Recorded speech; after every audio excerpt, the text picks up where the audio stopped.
जब अहाना को पता चला कि उसके परिवार वाले कुछ दिन के लिए घर से बाहर जा रहे हैं तो वह फोन करके अपने बॉयफ्रेंड को घर पर मिलने के लिए बुला लेती है और दोनों मिलकर पूरी रात मजे करते हैं। पूरी रात मजे करने के बाद सुबह होने पर अहाना उठकर स्नान करने चली जाती है। कुछ देर बाद घर की नौकरानी की कॉल आती है और वह उसे बताती है कि वह कुछ देर में आ रही है। ये जानकर अहाना अपने बॉयफ्रेंड को वहाँ से जाने के लिए कहता है, लेकिन लड़का वहाँ से जाना नहीं चाहता था। लेकिन तभी घर की घंटी बजती है। अहाना को लगा कि घर की नौकरानी आ गई, लेकिन जब वह दरवाजे के होल से देखती है तो वह हैरान हो जाती है क्योंकि उस तरफ उसके परिवार वाले आ चुके थे। वह बहुत डर जाती है और जल्दी से अपने बॉयफ्रेंड को बाथरूम में छुपा देती है और खुद सोते हुए का नाटक करते हुए दरवाजा खोलती है ताकि मम्मी पापा को कोई शक न हो। लेकिन अहाना की मम्मी आते ही फ्रेश होने के लिए बाथरूम जाने लगती हैं, पर बाथरूम का दरवाजा अंदर से लॉक हुआ देख उनको अहाना पर शक होने लगता है। तभी अहाना सही समय पर आकर अपनी मम्मी से कहती है, अंदर मेरी फ्रेंड फ्रेश हो रही है, और ये कहकर वह बात को टाल देती है। अब पूरा दिन लड़के को अहाना के बेड के नीचे छुपकर रात होने का इंतजार करना पड़ता है। रात होने पर जब घर में सब सो जाते हैं तो अहाना उसे छुपके से बाहर निकलने के लिए कहती है, लेकिन तब तक किसी भले इंसान ने उसके दरवाजे को बाहर से बंद कर दिया होता है।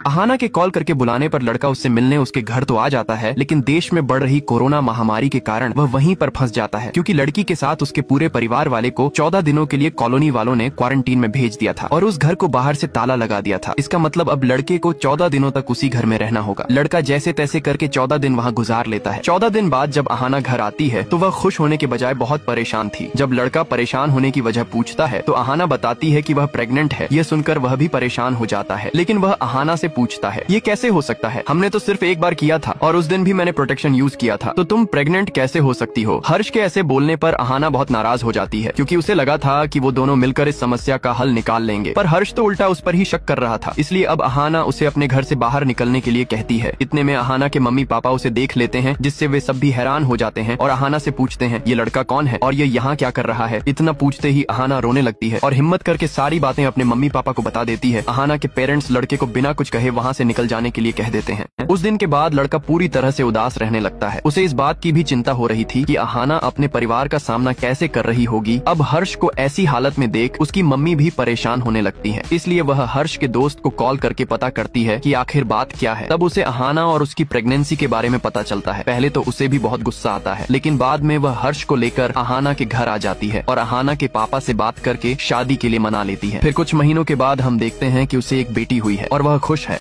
जब अहाना को पता चला कि उसके बॉयफ्रेंड का अफेयर किसी और लड़की के साथ है तो वह पूरी तरह से टूट जाती है, लेकिन वह कुछ नहीं कर सकती है क्योंकि वह एक सीक्रेट कमरे में बंद है जहां से वह न किसी को दिख सकती है और न ही उसकी आवाज बाहर आ सकती है। दरअसल बात कुछ दिन पहले की है जब अहाना अपने बॉयफ्रेंड के लिए एक वीडियो बनाती है जिसमें वह उसे बताती है कि अब वह उसके साथ नहीं रहना चाहती है। वह यह देखना चाहती थी कि वह उससे कितना प्यार करता है, इसलिए वह खुद को एक सीक्रेट कमरे में बंद कर लेती है और जब लड़का घर आता है तो उसे वह वीडियो मिलता है। वीडियो देखकर लड़का हैरान हो जाता है, यहाँ तक कि उसके सारे सामान भी गायब थे। वह उसे फोन लगाने की भी कोशिश करता है, पर लड़की के फोन में नेटवर्क न होने की वजह से फोन नहीं लग पाता है। इधर ये लड़की ये सब देखकर बहुत खुश हो रही थी, पर लड़के को उस पर बहुत गुस्सा आने लगता है, जिससे लड़की डर जाती है और वह समझ जाती है कि उसका मजाक अब बहुत आगे आ गया है। इसलिए वह दरवाजा खोलने के लिए चाबी ढूंढने लगी ताकि वह बाहर आकर अपने बॉयफ्रेंड से माफी मांग सके, लेकिन तभी उसे एहसास हुआ कि उसने जल्दबाजी में वह चाबी बाहर ही छोड़ दी है। अब वह पूरी तरह से इस कमरे में फंस गई है। वह दीवार को पीटकर अपने बॉयफ्रेंड को बुलाने की कोशिश करती है, लेकिन वह कमरा पूरी तरह से बुलेट प्रूफ ग्लास से बना था, जिस कारण उसका बॉयफ्रेंड उसकी आवाज बिल्कुल नहीं सुन पाता है। वह उसे फोन करने की कोशिश करती है, लेकिन उसके फोन में भी कोई सिग्नल नहीं था, वजह से कॉल नहीं लग पाता है। इधर यह लड़का अपनी गर्लफ्रेंड की मिसिंग रिपोर्ट लिखवाने पुलिस स्टेशन चला आता है, लेकिन पुलिस उल्टा उस पर ही शक करने लगता है। तब जाकर लड़का उन्हें वह वीडियो दिखाता है जो उसकी गर्लफ्रेंड ने उसके लिए बनाई थी। जब पुलिस उसके घर आते हैं तो उन्हें वहाँ पर कोई सुराग नहीं मिल पाता है। कुछ दिन ऐसे ही गुजर जाते हैं। लड़के को अब लगने लगा था कि उसकी गर्लफ्रेंड उसे छोड़कर किसी और के साथ चली गई, लेकिन इधर उसकी गर्लफ्रेंड भूख प्यास से तड़प रही थी, यहाँ तक कि उसे सड़ा हुआ खाना भी खाना पड़ रहा था। उसे अपने आप पर बहुत गुस्सा आ रहा था कि उसने ऐसा क्यों किया, लेकिन इधर इन सब बातों को भूलकर लड़का एक नई गर्लफ्रेंड बना लेता है और उसे अपने घर लेकर आ जाता है। और जब अहाना अपने बॉयफ्रेंड को किसी और के साथ देखती है तो उसे विश्वास नहीं होता है कि यह उसका ही बॉयफ्रेंड है। उन दोनों को साथ में फिजिकल होते हुए वह नहीं देख सकती थी। वह रोती रही, चिल्लाती रही कि ऐसा मत करो, लेकिन अब क्या फायदा, उन दोनों को थोड़ी ही पता है कि उसकी एक्स उसे ऐसा करते हुए देख रही है।